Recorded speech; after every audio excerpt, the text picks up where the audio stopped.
Let's enter weird showbiz history.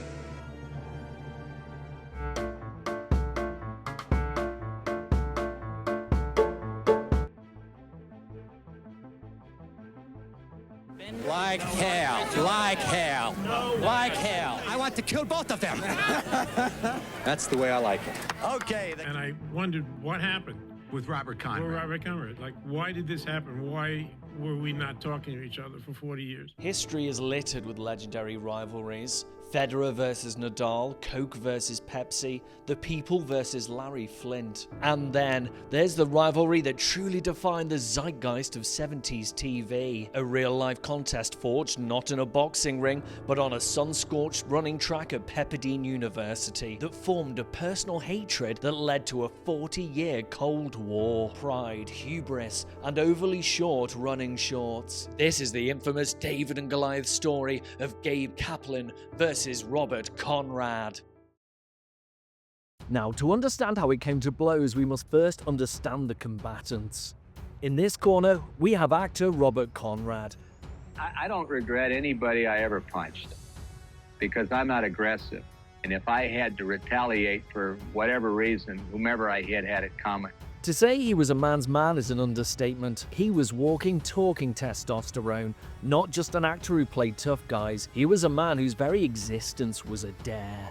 Forged in the back alleys of Chicago, Conrad carried himself with the coiled intensity of a bantamweight boxer, which he had been. On screen in shows like The Wild Wild West, he wasn't just acting. He was a human projectile, performing his own stunts with a reckless grace. His entire persona was built on physical prowess and a kind of charming simmering aggression, the human equivalent of a clenched jaw. This was the man who famously starred in the ever-ready battery commercial, placing a battery on his shoulder and daring you, yes, you, sitting there in your living room. I dare you to knock this off. And you knew instinctively that it probably wouldn't be in your best interest to do that. Come on. I dare you. He was old school Hollywood, seeing any challenge as a personal affront to his honor. Like, for example, when he battered Santa Claus in 1974, breaking his nose and jaw at a party. Stunningly, the jury ruled in favor of Conrad after hearing St. Nick didn't get him that treadmill for Christmas. And in the other corner, Gabe Kaplan. I guess every entertainer, there's something about you that makes you need that laughter, applause, and acceptance. If Conrad was forged in a boxing ring, Kaplan was slow-cooked in the smoky comedy clubs of Brooklyn, where Conrad communicated with his fists, Kaplan communicated with an anecdote, a punchline, a world-weary sigh. This wasn't a man who leapt from buildings, this was a man whose primary athletic endeavor was likely leaning on a microphone stand for 20 minutes. It's nice of you, and all the jokes that were made about Dean's drinking tonight. And all those jokes aren't true because Dean has never missed a day of work. He's missed weeks. As Mr. Cotter on Welcome Back Kotter, he was the calm, bemused eye of a hurricane of teenage buffoonery. He wrangled the sweat hogs, not with intimidation, but with wit and a deep, unshakable sense of, hey, what are you gonna do? Shit. Her name's Ellen. You got nothing to worry about with this one, Mrs. Carter. She's a dog.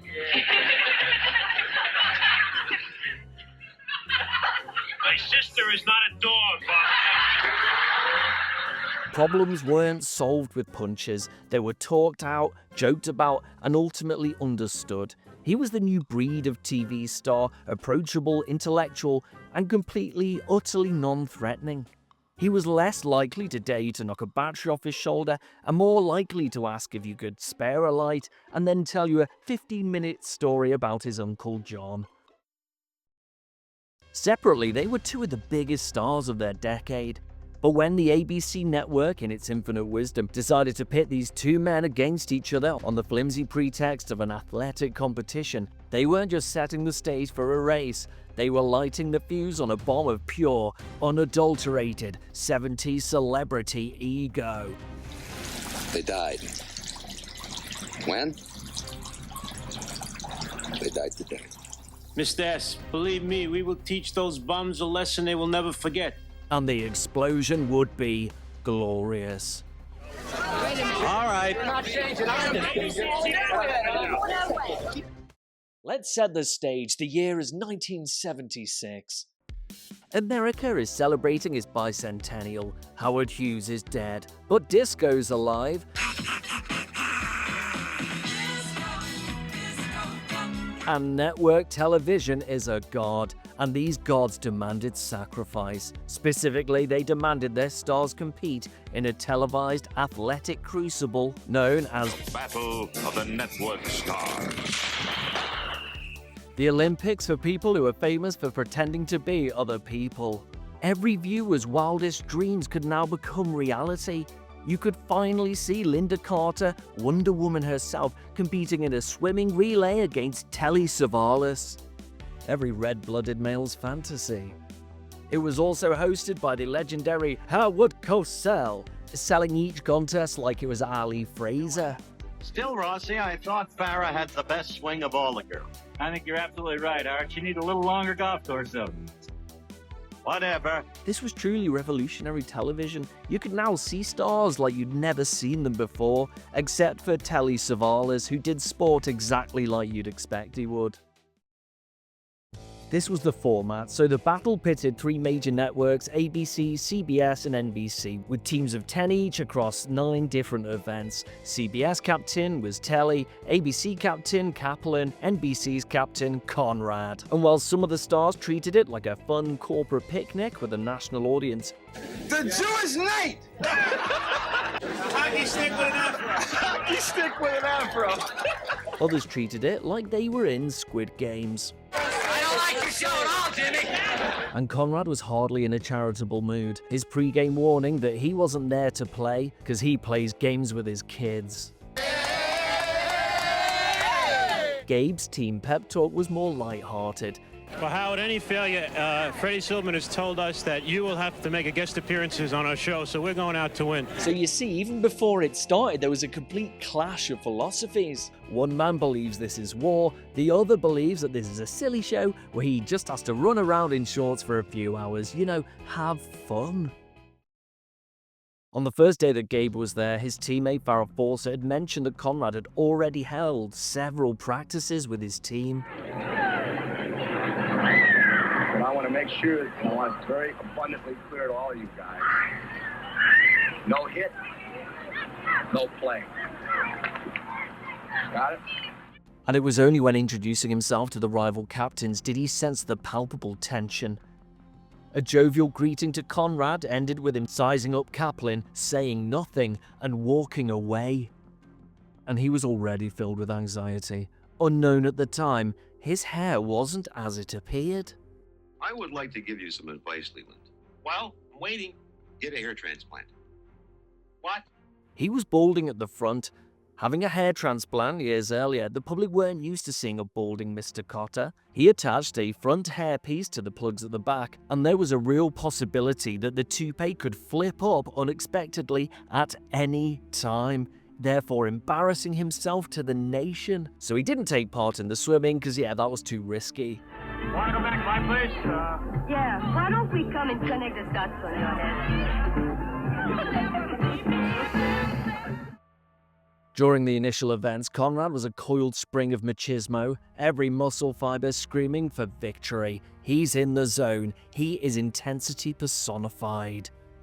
Becoming more and more irritable each time his team lost. And it was obviously the running relay race where things went nuclear. By the time Kaplan was bestowed the baton by his co-star, Conrad left him and whippersnapper Bill Macy in the dust. Steaming ahead of the other men, tragedy strikes. In a moment belonging in a museum of awful batonship, he smashes into Joanna Patet like she just smacked a battery off his shoulder. But she gathers herself and marches on. I've enjoyed it. I've enjoyed knocking Joanna Pettit down and watching her get back up. As future Oscar winner Ron Howard elatedly speeds ahead of the possibly concussed young woman. What happens next is honestly gripping.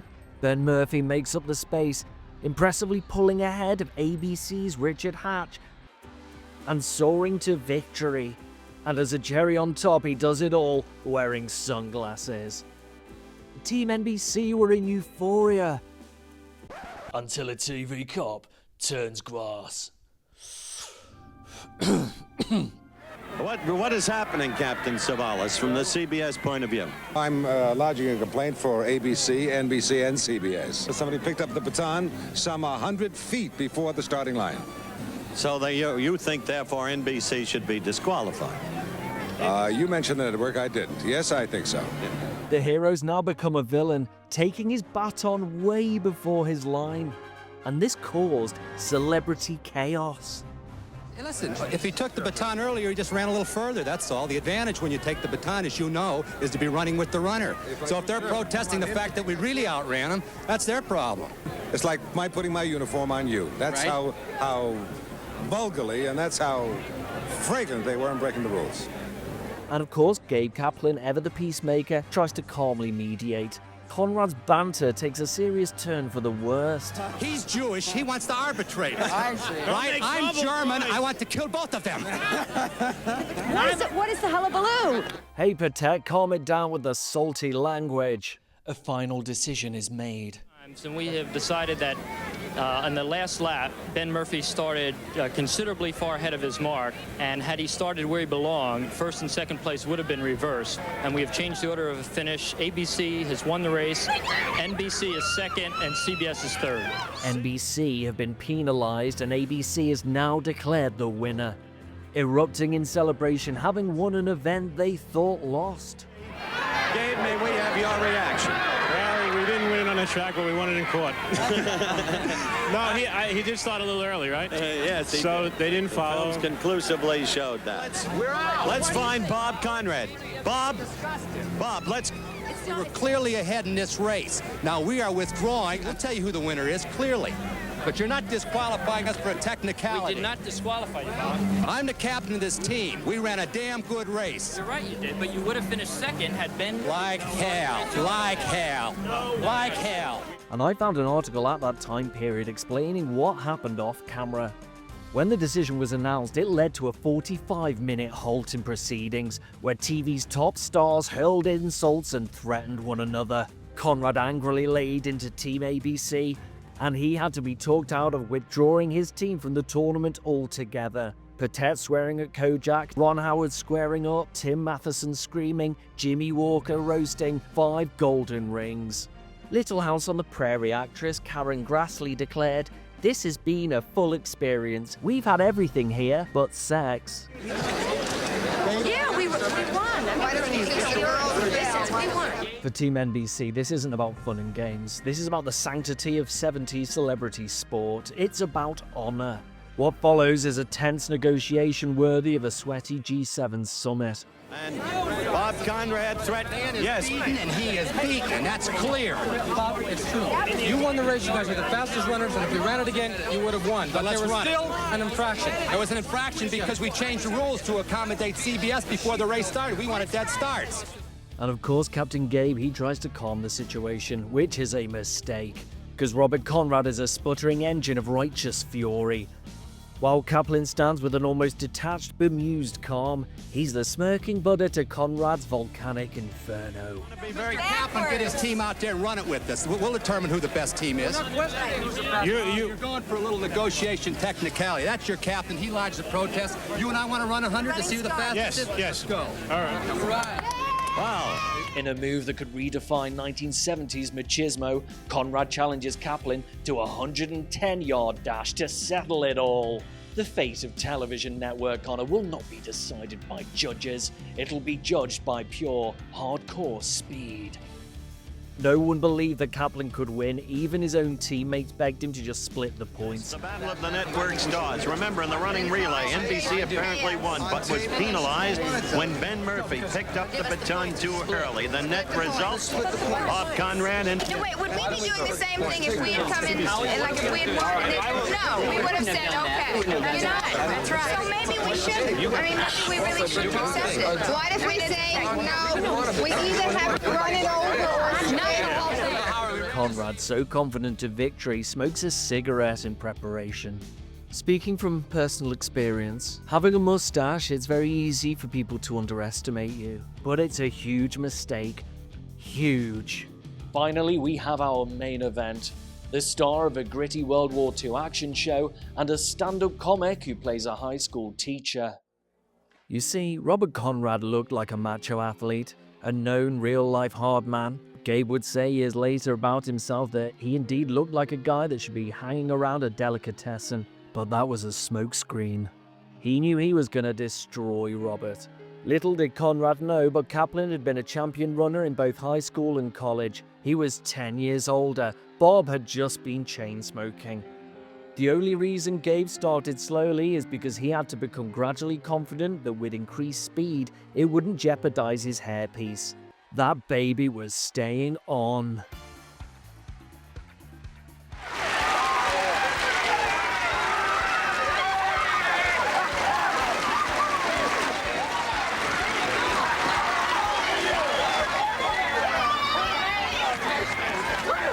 Robert Conrad had been defeated. To his immense credit, he takes it like a true sportsman and a respectful passive-aggressive slap in the face. Congratulations, it saved her show. That word from Silverman, cancellation was immediate if you lost.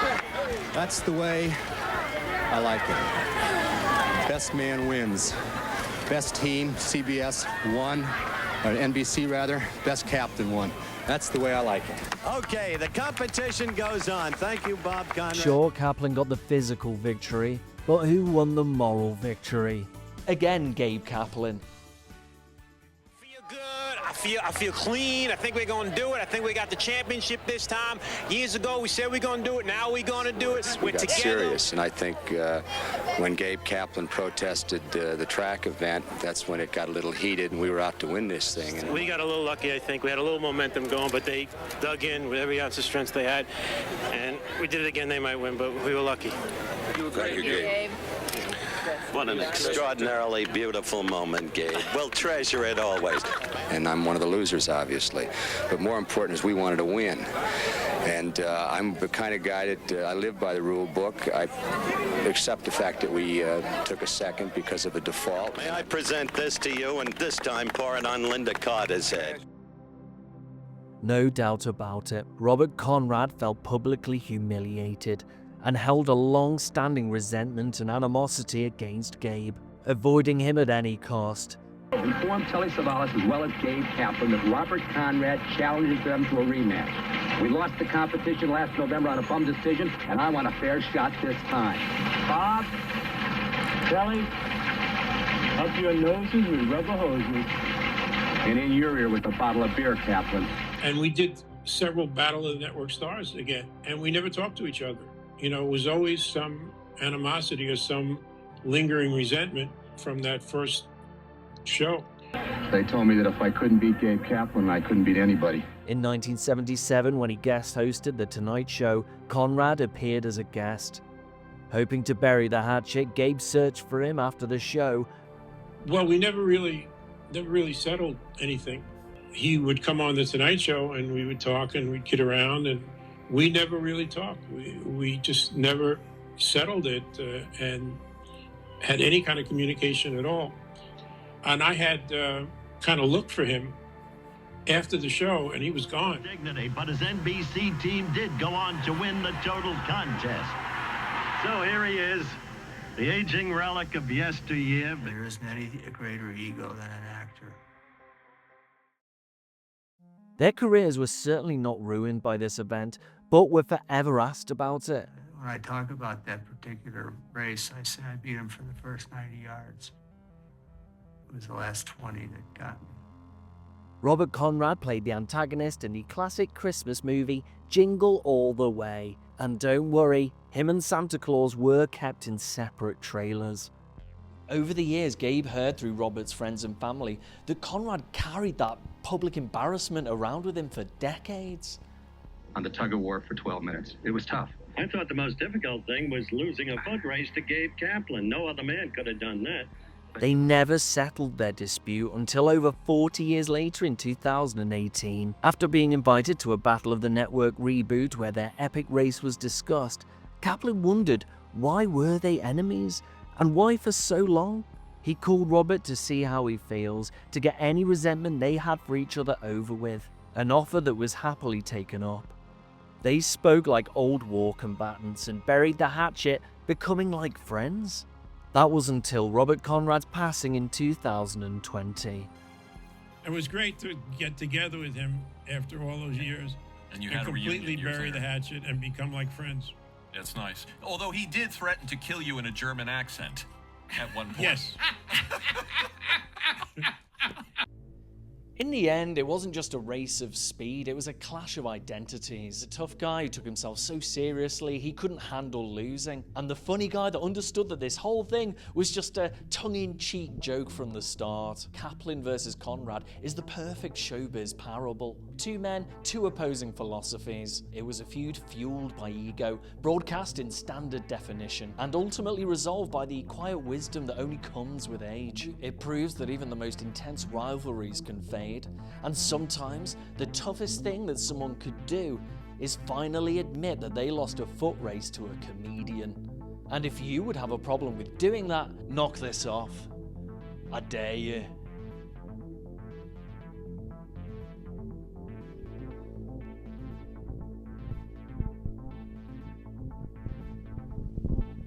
So what do you think about this story? Let me know in the comments below. And if you enjoyed this deep dive into weird showbiz history, don't forget to like and subscribe for more strange and fascinating stories from the world of entertainment.